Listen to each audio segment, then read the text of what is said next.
Imagine करिए एक बच्चा अपने घर से निकला ये बता कर के मैं कॉलेज जा रहा हूँ पढ़ाई करने के लिए, मेडिकल की पढ़ाई या इंजीनियरिंग की पढ़ाई, और बजाय कॉलेज जाने के वो चला जाता है कहीं और, झूठ बोल के।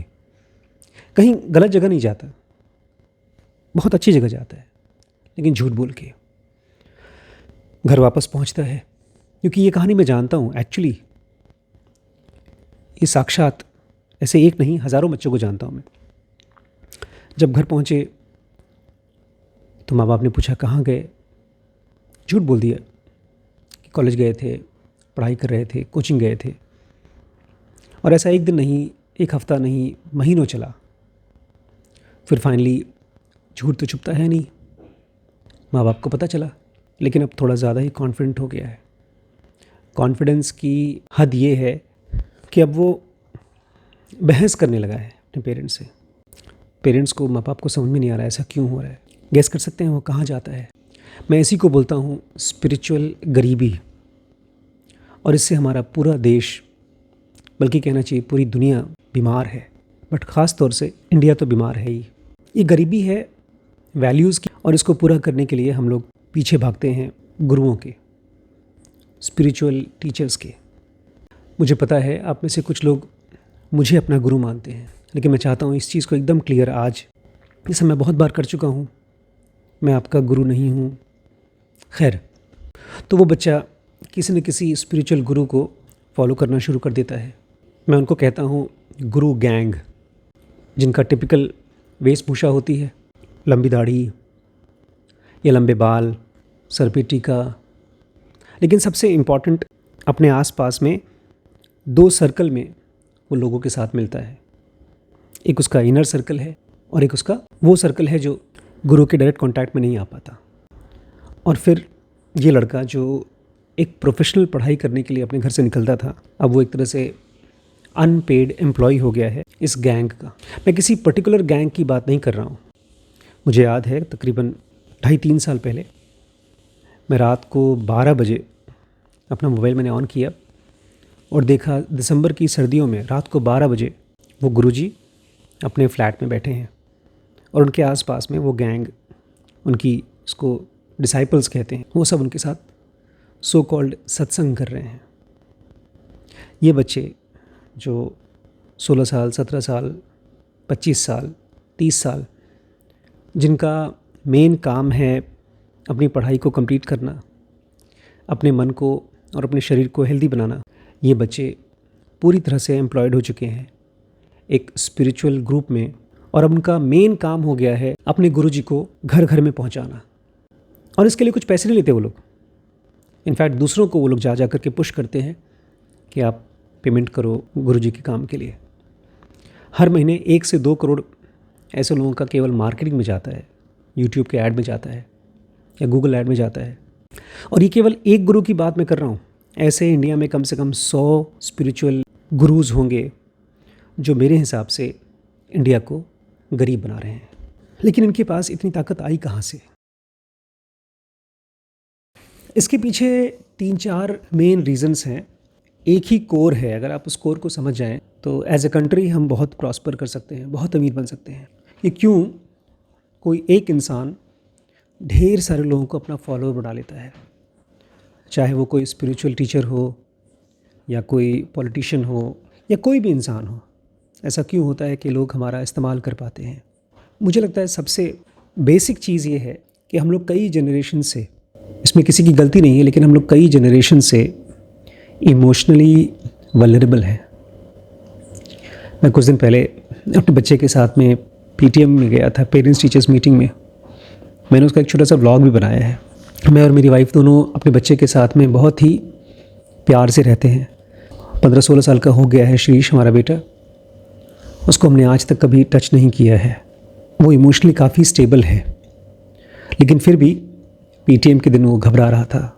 मैं देख सकता था उसके अंदर में डर है। और उसी के साथ साथ हमारे साथ रहते हैं गरिमा और वैभव, मेरे 2 बच्चे और हैं, इनसे बड़े हैं दोनों। ये बच्चे पहले मेरी माँ के साथ रहते थे, मतलब अपनी दादी के साथ में, अब मेरे साथ रहते हैं। बचपन में मेरे माता पिता ने मुझे, मेरे भाई को, मेरी बहन को ठीक वैसे ही पाला जैसे कि एक मिडिल क्लास फैमिली के बच्चे पलते हैं। शुरुआत में तो बहुत पैसे की कमी थी, लेकिन बाद में खाने पीने की और कपड़े की कोई कमी नहीं थी। लेकिन फिर भी जब वो परेशान होते थे, जब हमसे कोई गलती होती थी तो हमको डांट पड़ती थी, मार पड़ती थी। इस तरह की परवरिश हम अपने बच्चों की नहीं करते हैं। बच्चों को कभी डांटते नहीं हैं, मारते नहीं हैं। अगर कोई चीज़ हमको लगती है गलत तो उसके ऊपर बात करते हैं। लेकिन मैं देख रहा था शिरीष के स्कूल में और आसपास में ऑलमोस्ट जितने भी घर में देखता हूँ, हर एक बच्चा इमोशनली वल्नरेबल होता है। और ऐसे बच्चे या तो एक अपने साथ एक ऐसा फादर फिगर खोजते हैं, मदर फिगर खोजते हैं जो उनको प्यार के साथ साथ उनका पेरेंट भी बन जाए, उनके माता पिता बन जाएं। और वहीं पर हमारे सो कॉल्ड स्पिरिचुअल टीचर्स या पॉलिटिशियंस आते हैं, आपके कंधे पे हाथ रख देते हैं, बोलते हैं चिंता मत करो, तो जो तुम्हें प्यार नहीं मिल पाया तुम्हारे घर से वो मैं दूंगा। दूसरा रीज़न है, जो लोग थोड़ा सा इमोशनली स्टेबल हो जाते हैं और इंटेलेक्चुअल हो जाते हैं, उनके दिमाग में क्वेश्चंस आना शुरू हो जाते हैं, लेकिन अभी तक उनका कोर स्ट्रांग नहीं हुआ है, उनकी पर्सनालिटी बहुत गहरी नहीं हुई है। ऐसे लोग एक तरह की प्यास में फंस जाते हैं। उसको मैं कहता हूँ डिज़ायर फॉर आंसर्स। ये जो हमारा माइंड है, वो जब भी किसी परेशानी में फंसता है, उसको उसका एक आंसर चाहिए।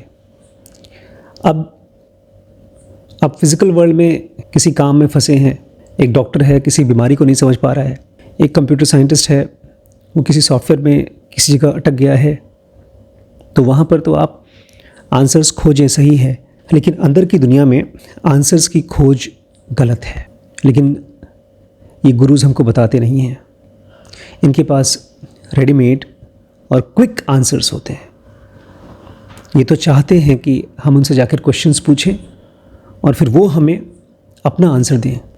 इसलिए जब भी कोई मुझसे बात करता है, अपॉइंटमेंट लेने की कोशिश करता है, बात करना चाहता है, तो मैं जानबूझ के उसको 1 बार, 2 बार, 3 बार कोशिश करता हूँ कि वो खुद अपने अंदर जाए।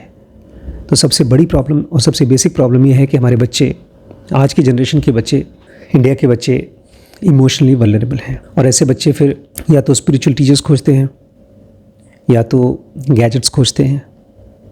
अब रिसेंटली मैं कोई वीडियो देख रहा था जिसमें मुझे पता चला कि इंडिया के ढेर सारे ऐसे बच्चे जो महंगा फ़ोन अफोर्ड नहीं कर सकते, वो एप्पल का आईफोन खरीद के लोन पे शो ऑफ करते हैं। तो ये भी एक तरह का इमोशनल वल्नरेबिलिटी है। तो मैं कह रहा था 2 चीज़ें और हैं जो हमारे बच्चों को इस तरह के लोगों के चक्कर में फंसाती हैं। एक है फोमो। फोमो मतलब फियर ऑफ मिसिंग आउट। अगर मेरा कोई फ्रेंड है या मेरी क्लास का एक लड़का है और वो कोई चीज़ कर रहा है तो मैं भी उसको करना चाहता हूँ। और स्पिरिचुअलिटी तो एक इंटेलेक्चुअल चीज़ है। मुझे याद है बचपन में जब मैं मेडिकल कॉलेज में था तो मैं एक गुरु के चक्कर में फंस गया था, और केवल इसलिए क्योंकि मेरा फ्रेंड जाता था वहाँ। सबसे पहले हम दोनों एक लाइब्रेरी में गए थे, वहाँ से हम दोनों ने एक किताब उठाई थी, और मुझे अच्छे से याद है कि मेरा जो स्पिरिचुअल इनिशिएशन हुआ था, मेरे ज्ञान का वो स्प्राउटिंग हुआ था, वो बुक से हुई थी। लेकिन फिर भी मैं एक स्पिरिचुअल टीचर के यहाँ मेडिटेशन सीखने के लिए गया था, और पता नहीं क्यों मैं अपने आप को रोक नहीं पाया। उनकी एक बड़ी सी फ़ोटो थी, उसके सामने झुकना, उनसे प्रार्थना करना, अपनी परेशानियाँ जा कर के उस फ़ोटो के सामने रोना, ऐसा हो गया था जैसे कि मेरे अंदर कोई ताकत ही नहीं है। और फिर उन भाई साहब के पास गए, और वो खुद मिलते नहीं थे, उनके डिसाइपल्स थे, वो हम लोगों को बताया करते थे कि हमें क्या करना चाहिए। शुरुआत तो हुई थी फोमो से, फियर ऑफ मिसिंग आउट से, और इसी का फ़ायदा उठा करके हमारे सो कॉल्ड स्पिरिचुअल टीचर्स और पॉलिटिशियंस हमारे ऊपर यूज़ करते हैं अपना करिश्मा। एक इसको कॉमन भाषा में भौकाल कहा जाता है। जब कोई बिजनेसमैन होता है और उसको दिखाना होता है कि मैं बहुत ताकतवर हूँ, तो महंगी गाड़ी खरीदता है, 2 गाड़ी खरीदता है, एक में वो जाता है और एक में उसके बॉडीगार्ड्स जाते हैं। और ऐसी ही टेक्निक यूज़ करते हैं आपके सो कॉल्ड स्पिरिचुअल टीचर्स। कोई भी जेन्युइन आदमी अगर वो गहरी सोच समझ रखता है, वो इस तरह की बकवास चीज़ों में नहीं फंसता, और ना ही तो आपको फंसाने की कोशिश करता है। करिश्मा एक आर्टिफिशियल चीज़ है। जो आपको दिखाने के लिए कि हाँ, मैं बहुत बड़ा आदमी हूँ और तुम मेरे फॉलोअर बन सकते हो, इसके लिए बनाया जाता है।